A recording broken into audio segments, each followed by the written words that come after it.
বাণিজ্য উপদেষ্টা বললেন সিন্ডিকেট নির্মূল করা হয়েছে, কিন্তু বাজারে ঢুকলেই আগুনের তাপে মানুষ পুড়ছেন এই দৃশ্য আপনি দেখতে পাবেন। প্রশ্ন হচ্ছে, সিন্ডিকেট যদি শেষ হয়ে যায় তাহলে এই আগুন জ্বালাচ্ছে কারা? আসসালামু আলাইকুম, স্বাগত লিডস নিউজে। সম্মানিত দর্শক, আপনি কি নিয়মিত বাজার করেন? এখনকার বাজারে গিয়ে একবার ঘুরে আসুন, বুঝতে পারবেন মানুষ কিভাবে টিকে আছে। আলু এবং পেঁপে ছাড়া প্রায় সব সবজির দাম ৮০ থেকে ১০০ টাকার ঘরে। ডিমের ডজন মাত্র কয়েকদিনে ২-৩ দিনে ১৩০ থেকে ১৫০ টাকা হয়েছে। আর পেঁয়াজ নাম নিলেই এখন চোখে পানি আসে, ঝাঁঝ বেড়ে গেছে, কারণ এটা প্রায় সেঞ্চুরি করে ফেলল। সরকারি প্রতিষ্ঠান ট্রেডিং কর্পোরেশন অব বাংলাদেশ টিসিবিও স্বীকার করছে, গত এক সপ্তাহে আটা, ময়দা, সয়াবিন তেল, ডাল, ছোলা, ব্রয়লার মুরগি, পেঁয়াজ, আলু, ডিম সবকিছুর দাম বেড়েছে। ফলে ক্রেতারা হিসাব মেলাতে পারছেন না, অথচ সরকার এই বিষয়টি নিয়ে বেশ নির্বিকার। এদিকে এমনি সরকার আবার ঢাকঢোল পিটিয়ে কিছু কর্মসূচি করে থাকে, সব সরকারই এটি করে, এই সরকারও করছে। তারা বলছে ৫৫ লাখ পরিবারকে ১৫ টাকা কেজি দরে ৩০ কেজি চাল দেবে আগামী ৪ মাস, অর্থাৎ August, September, October, November, December, মানে এই পর্যন্ত ৪ মাস দেবে তারা এটি। এরপর ২ মাস বন্ধ রাখবে, তারপর আবার ২ মাস দেবে। এরপর কি হবে সেটি আর এখন জানায়নি। এখন প্রশ্ন হলো, ১৮ কোটি প্লাস লোকের দেশে বাকিরা কি করবে? তাদের জন্য সরকারের কি পরিকল্পনা? আবার এই যে ৫৫ লাখ পরিবারকে ৩০ কেজি করে চাল দেয়া হবে, তারা কি শুধু চাল খেয়েই থাকবে? মানুষের কর্মসংস্থান এখন যেই জায়গায় এসে ঠেকেছে, মানুষের পক্ষে এখন তার যে প্রতিদিনের যে আমিষের প্রয়োজন, তার যে খাদ্য প্রয়োজন, এটি তারা জোগাড় করতে পারছে না অধিকাংশ মানুষ। গুটি কয়েকের কথা বলে তো লাভ নেই। অথচ গত ৭ আগস্ট আমাদের বাণিজ্য উপদেষ্টা ঘোষণা দিয়েছেন সিন্ডিকেট নির্মূল হয়ে গেছে। তার মানে সিন্ডিকেট তিনি নির্মূল করেছেন বা তার মন্ত্রণালয় নির্মূল করেছে। কিন্তু বাজারের প্রতিটি দোকানে, সেটা পাইকারি হোক বা খুচরা হোক, দাম বাড়ানোর গল্প কিন্তু সবার কাছে একটাই। সেটা কি? সেটা হচ্ছে সরবরাহ কম, টানা বৃষ্টি হয়েছে এবং মৌসুম শেষ হয়ে গেছে, ইত্যাদি ইত্যাদি।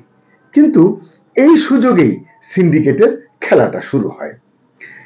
Consumers association of Bangladesh cab বলছে, সিন্ডিকেট তৈরি হয় প্রভাবশালী ব্যবসায়ী আর রাজনীতিকদের যোগ সাজসে। সত্যি কথা, সাধারণ মানুষ তো আর সিন্ডিকেট করতে পারে না। মোকামে পর্যাপ্ত পেঁয়াজ থাকলেও মৌসুম শেষের অজুহাতে এবার দাম বাড়ানো হচ্ছে, এটি বাজার সংশ্লিষ্ট বা বাজার বিশ্লেষক যারা, তারাও কিন্তু এটি বলছেন। তো আমাদের বাণিজ্য উপদেষ্টা তো একজন প্রতিষ্ঠিত ব্যবসায়ী, এই দেশে কারা সিন্ডিকেট করে তার তো জানার কথা, তার তো চেনার কথা। তো তিনি কি ব্যবস্থা নিয়েছেন? অবশ্য বাণিজ্য উপদেষ্টা বিলম্ব না করে পেঁয়াজের ক্ষেত্রে একটি ঘোষণা দিয়েছেন, সেটি হচ্ছে যে পেঁয়াজ আমদানির অনুমতি তিনি দেওয়া হবে বলে ঘোষণা দিয়েছেন। এবং আমি মনে করি যে এটা আসলে পেঁয়াজ সিন্ডিকেটকে কিছুটা দুর্বল করবে।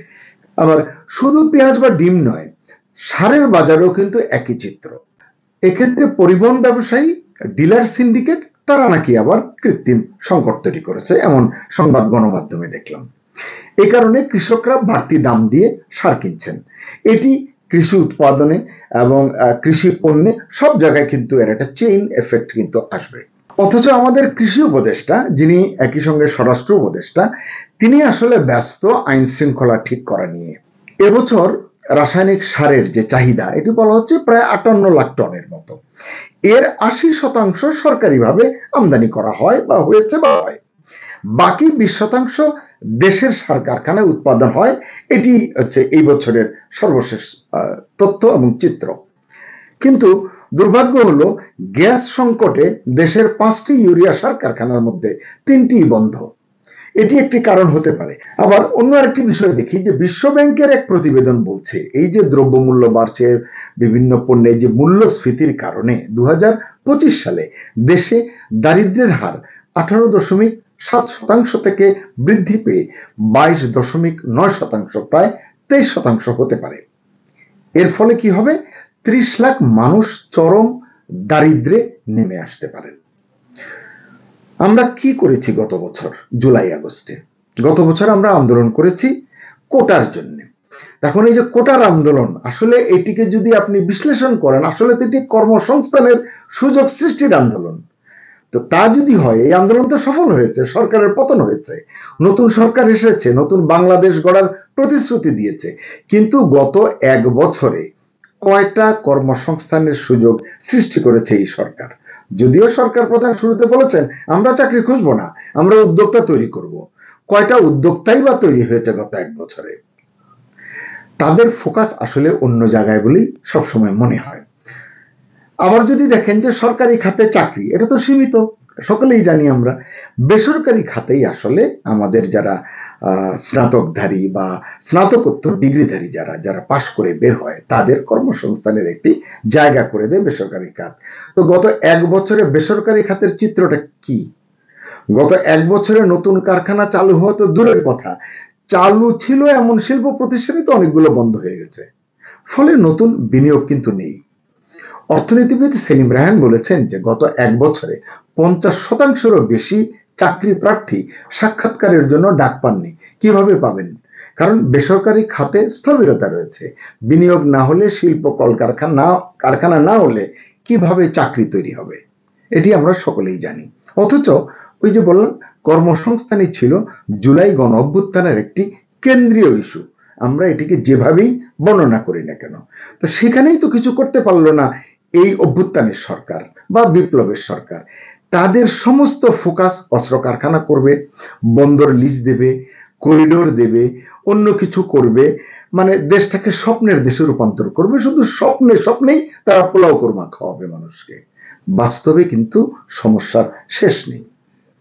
দেশে বেকারত্ব কমাতে আরেকটা খাত গুরুত্বপূর্ণ ভূমিকা রাখে, সেটি হচ্ছে আমাদের যারা প্রবাসে যান, শ্রমবাজার, যেটা প্রবাসী কর্মসংস্থান। এখানে প্রচুর বেকারত্ব দূর হয় এবং এটা অর্থনীতিতে একটি মারাত্মক ইতিবাচক ভূমিকা রাখে। রেমিটেন্স, ভালোবাসা দিয়ে বাংলাদেশের অর্থনীতিকে তারা এগিয়ে নেয়।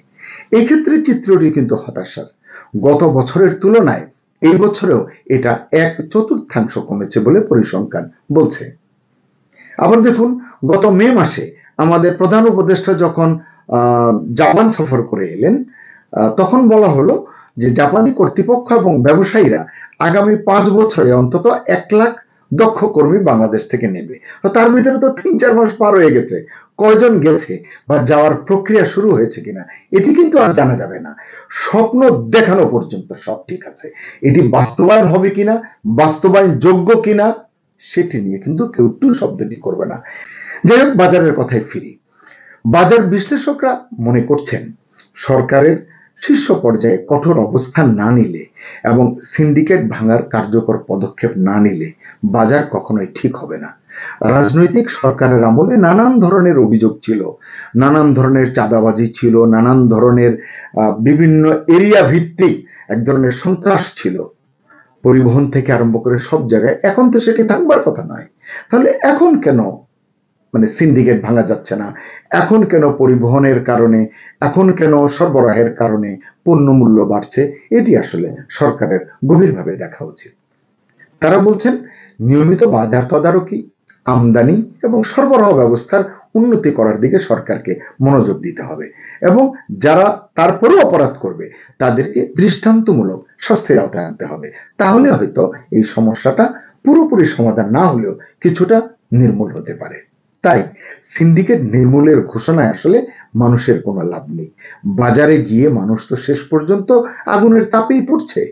এই আগুন থেকে তাদেরকে বাঁচানোর উদ্যোগটা দৃশ্যমান হওয়া জরুরি এবং এটি একমাত্র সরকারেরই কাজ, সরকারের সংশ্লিষ্ট দপ্তরের কাজ।